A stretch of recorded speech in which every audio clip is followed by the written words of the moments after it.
ìtàn June 12 MKO Abiola àti Babangida orí kẹta.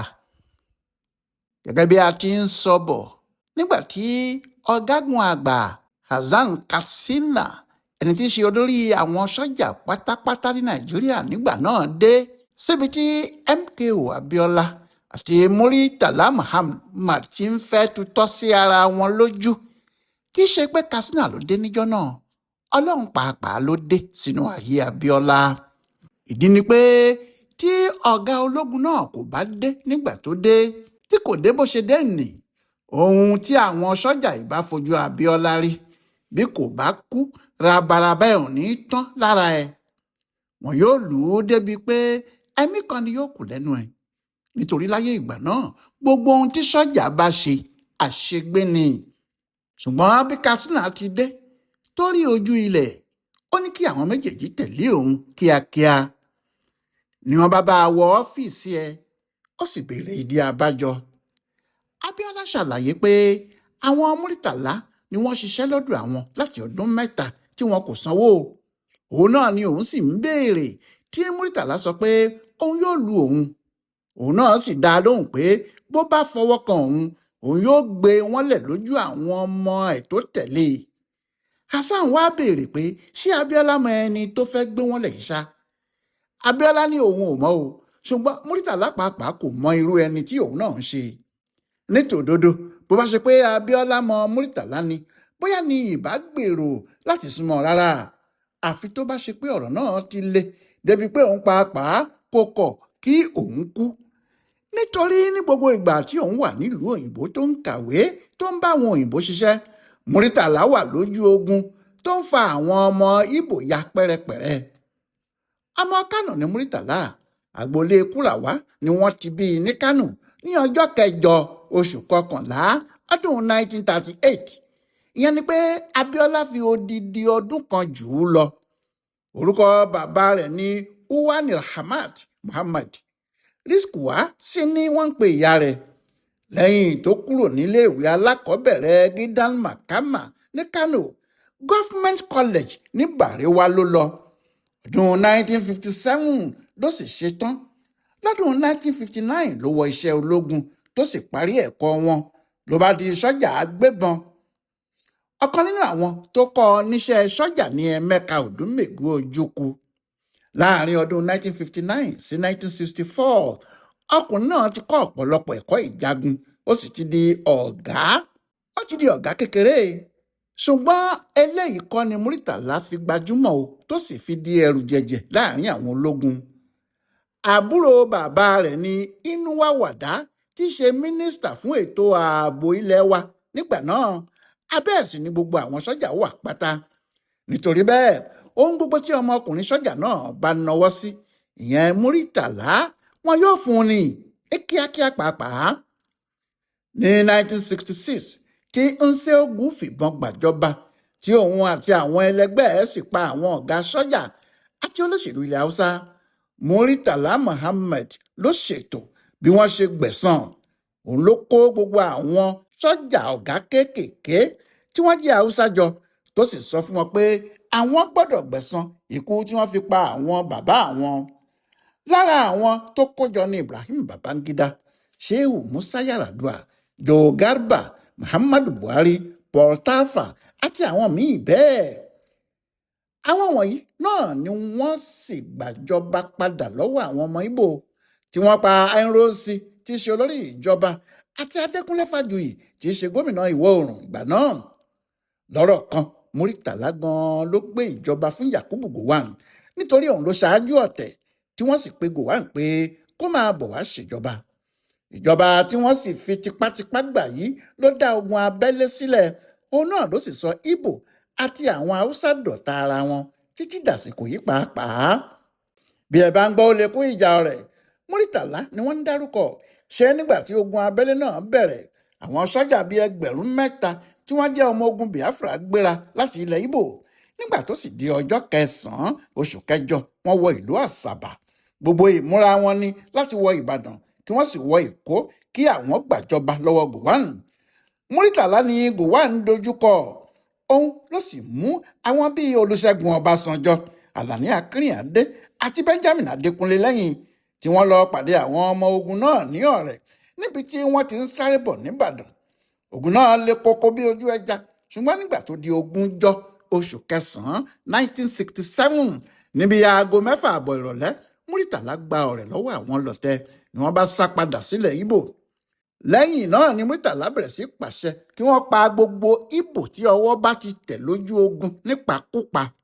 Nígbà tí pípa náà sì pọ̀ jù ní Gowon fọgbọ́n pé Múrítàlá padà wá s'Èkó nínú oṣù kẹta ọdún 1968 tí wọ́n sì fi ṣe olórí ẹ̀ka tó ń rí sí ètò ìbánisọ̀rọ̀ nínú iṣẹ́ ológun. Ní gbogbo àsìkò tí Múrítàlá ń pa àwọn Ìgbò nípakúpa yìí, kò sẹ́nìkan tí kò gbọ́ orúkọ rẹ̀, nítorí ní gbogbo ìgbà ní rédíò ń pariwo orúkọ ẹ̀ tántán. Ìyẹn ni Katsina ṣe wá ń béèrè lọ́wọ́ Abíọ́lá pé ṣé kò mọ Múrítàlá, kò mọ rárá ń dán. Olórí àwọn sọ́jà pátápátá náà gbọ́ ọ̀rọ̀ ẹnu Abíọ́lá. Ó mọ̀ pé ọlọ́gbọ́n àti ọ̀mọ̀wé ńlá gbáà ni. Ṣé kìí sí ìwé púpọ̀ nínú iṣẹ́ ológun gbà náà? Ó tún wòye pé ìjà ààrẹ ni ọkùnrin náà wá jà. Ó sì parí ìjà náà fún òun àti Múrítàlá. Ó wá sọ pé bó bá ṣe pé owó ni Múrítàlá kò ní lọ́wọ́, òun yóò kọ ṣẹ́ẹ̀kì náà fún Abíọ́lá.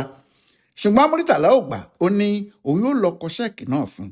Bẹ́ẹ̀ ni òun àti Abíọ́lá padà sí ọ́fíìsì tiẹ̀, tí Abíọ́lá sì jókòó tì í títí tí wọ́n fi kọ ṣẹ́ẹ̀kì náà tí wọ́n sì mú un lé e lọ́wọ́. Láti ọjọ́ náà ni iná ti mọ ojú igi, tí igi mọ ojú iná. Ọjọ́ náà ni àwọn méjèèjì ti di ọ̀rẹ́ ara wọn, ọ̀rẹ́ kékeré kọ́ pàápàá. Bí Abíọ́lá ti gba ṣẹ́ẹ̀kì ló padà sí ọ́fíìsì rẹ̀. Àmọ́ bó ti dé ọ́fíìsì tiẹ̀ lọ́hùn-ún, òyìnbó tó jẹ́ ọ̀gá pátápátá níbẹ̀ ti mu ọtí yó kẹ́rì, ó sì ti gbórí léṣíà, ó sùn lọ fọnfọn. Kíá ni Abíọ́lá wá onífọ́tò tó sì ya fọ́tò ọkùnrin náà, kò sì wí kinní kan fẹ́nìkan. Ní ọjọ́ kejì, Abíọ́lá gbéra ìlú òyìnbó yá nìyẹn. Ó sì ṣe ìpàdé pẹ̀lú àwọn ọ̀gá iléeṣẹ́ ITT níbẹ̀. Nígbà tí wọ́n jókòó ló fi ṣẹ́ẹ̀kì náà hàn wọ́n àti fọ́tò òyìnbó ọ̀gá ẹ̀. Ó sì sọ fún wọn pé bí wọn kò bá pe òyìnbó náà kó padà máa bọ̀ nílé, kó fi Nàìjíríà sílẹ̀, kí òun sì di ọ̀gá pátá fún iléeṣẹ́ náà, òun yóò fa ṣẹ́ẹ̀kì náà yá ni o. Kíá làwọn òyìnbó gbà. Wọ́n pe ọkùnrin òyìnbó onífàájì tó wà lÉkòó pé kó máa bọ̀ ní London kíákíá o. Bẹ́ẹ̀ ni wọ́n tún san owó ńlá bíi commission fún Abíọ́lá lórí owó tó bá wọn gbà náà. Wọ́n ṣẹ̀ṣẹ̀ wá da owó náà sí iléeṣẹ́ ITT ní Nàìjíríà. Níbẹ̀ ni owó Abíọ́lá sì ti dé. Ṣé Abíọ́lá ti mọ Múrítàlá? Ọ̀rẹ́ ńlá sì ni wọ́n. Nídìí èyí, fún ọ̀pọ̀lọpọ̀ ọdún kò síṣẹ́ olówó ńlá kan, pàápàá tó bá ti jẹ mọ́ ti ìbánisọ̀rọ̀, tí ìjọba ológun yóò gbé jáde tí kìí ṣe iléeṣẹ́ ITT náà ni wọn yóò gbé fún. Àwọn ni wọ́n sì ṣe tẹlifóònù jákèjádò Nàìjíríà nígbà náà. Múrítàlá kan, Abíọ́lá kan ni. Títí tí ọkùnrin náà fi di olórí Nàìjíríà, títí tí wọ́n sì fi pa. Bẹ́ẹ̀ ni ọ̀rẹ́ wọn rí, kò sì sí ẹnìkan tó mọ àárín wọn. Nítorí pé ọ̀rẹ́ ńlá ni Abíọ́lá àti Múrítàlá yìí, kò ṣòro rárá fún ọkùnrin náà láti máa bá àwọn ọmọ ẹ̀yìn Múrítàlá pàdé, tí gbogbo wọn sì ti mọ̀ ọ́n pé ọ̀rẹ́ ọ̀gá àwọn ní í ṣe. Nínú àwọn ọmọ ẹ̀yìn Múrítàlá yìí ni Shehu Musa Yar'Adua, ẹni tí wọ́n jọ padà wá dá iléeṣẹ́ ńlá sílẹ̀ àti báǹkì pàápàá. Nínú wọn náà ni Muhammadu Buhari, T.Y. Danjuma, Túndé Ìdí-Àgbọn àti Ibrahim Babangida. Nítorí pé ara Babangida yọ̀ mọ́ ọ̀yàn, ó sì mọ ọ̀nà láti fa ojú àwọn tí wọ́n bá lè ràn án lọ́wọ́ mọ́ra. Kò pẹ́ rárá tó fi ń lọ sílé Abíọ́lá. Lásìkò ọdún Iléyá yóò wà níbẹ̀ tí wọn yóò sì jọ ṣe ọdún náà ṣúlẹ̀ ni. Bẹ́ẹ̀ ni Abíọ́lá pàdé Babangida, ọ̀dọ̀ Múrítàlá ni wọ́n sì ti mọ ara wọn. Táwa ni Babangida fúnra ẹ̀? Ta ni Ibrahim Babangida? Ibrahim Babangida yìí ọmọ àtàpátá dìde kan lòun náà o. Àwọn kan ti sọ nígbà kan pé Yorùbá lọkùnrin náà, wọ́n ní ọmọ Ògbómọ̀ṣọ́ ni. Àwọn tí wọ́n ń sọ bẹ́ẹ̀, ọ̀rọ̀ wọn kò jìnnà sí òótọ́ rárá. Bó tilẹ̀ jẹ́ pé Haúsá ni ọkùnrin náà, ẹ̀yà Gwari lágbègbè Tápà nínú pé ni wọ́n pè é. Ṣùgbọ́n Kúta làwọn bàbá rẹ̀ ti lọ sí àdúgbò náà. Ó sì ṣeé ṣe kó jẹ́ pé Kúta tìtòsí Ògbómọ̀ṣọ́ ni wọ́n ti lọ, kúta yìí ni àwọn bàbá tó bí bàbá ọkùnrin yìí ti lọ sí wùchíchí kó tó di pé wọ́n gba ibẹ̀ já sí Mínà. ṣùgbọ́n ọkùnrin sọ́jà náà kò ṣàlàyé ọ̀rọ̀ náà jáde rí o, bó tilẹ̀ jẹ́ pé wọ́n ròyìn pé Yorùbá tó gbọ́ nígbà náà fẹ́rẹ̀ ju tàwọn oníYorùbá gan lọ. èyí ò wò ó jẹ́ ọjọ́ 17 oṣù kẹjọ ọdún 1941 ni wọ́n bí i. ní Mínà ló ti bẹ̀rẹ̀ ìwé alákọ̀ọ́bẹ̀rẹ̀ rẹ̀, ó sì kàwé náà láàrin ọdún 1950 sí 1956. ṣé ó ti kọ́kọ́ fìgbà kan kọ́ kéwú lọ́dọ̀ lèmọ́mù àgbà ìlú wọn.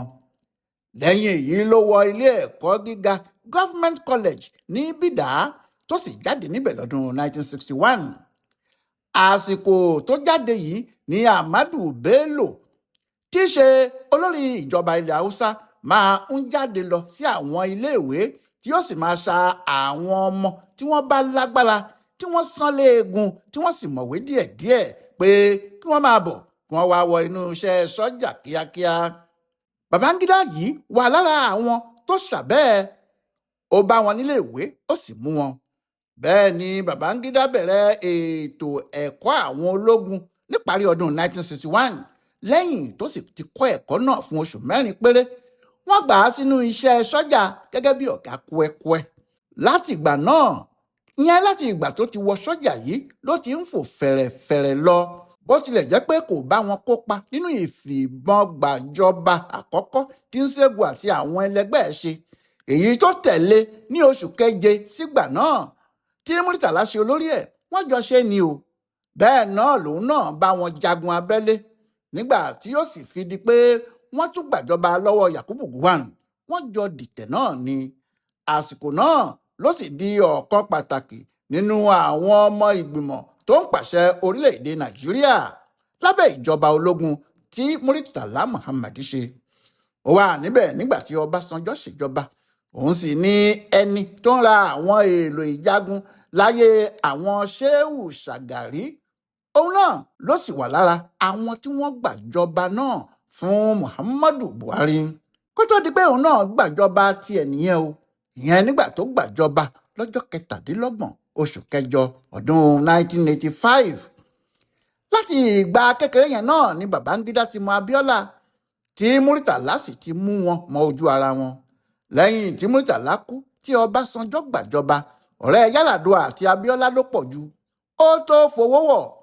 ọ̀pọ̀lọpọ̀ nǹkan ni wọ́n sì jọ ṣe ní gbogbo ìgbà tí òun wà nílé ìjọba. ọ̀rẹ́ Yar'Adua náà ni Babangida, eléyìí sì túbọ̀ mú ọ̀rẹ́ wọn náà dúró sí i. ṣùgbọ́n ní ọdún 1979 sí 1983 ní ọ̀rẹ́ Abiola àti Babangida le gan-an. ìyẹn nígbà tí ọkùnrin sọ́jà náà máa ń lọ sílùú òyìnbó láti ra èèlò ìjagun fáwọn sọ́jà, tó ṣe pé Abiola ní máa fi mọ̀nà ilé Abiola náà ni yóò sì dé sí ní London. bí wọ́n ti jọ ṣọ̀rẹ́ náà títí tí ìjọba fi bọ́ sọ́wọ́ àwọn Muhammadu Buhari nìyẹn.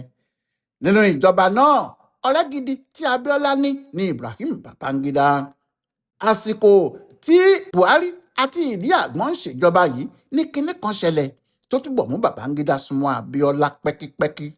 ọ̀rọ̀ náà ló sì fà á tí Abiola fi wà lára àwọn tí wọ́n fẹ̀yìn pọ́n Babangida tó fi gbàjọba lọ́wọ́ àwọn ọ̀rẹ́ ẹ̀ tó kù gbogbo. báwo ló ṣe gbàjọba ọ̀hún àti pé kí ni Abiola ṣe? ẹ tún pàdé wa láìpẹ́ jọjọ. Adémọ́lá Adéjàre ló ń tú pẹ̀rẹ̀pẹ̀rẹ̀ ìtàn June 12 àti Tabiola pẹ̀lú ọ̀rẹ́ yìí. Ọláyíwọlá Alága ló ń bá a kà á fún Ibùdó Àgbáyé fún Àṣà àti Ìṣe Yorùbá World Center nínú ọgbà Yunifásítì Ìbàdàn. a kú dédé àkókò yìí o.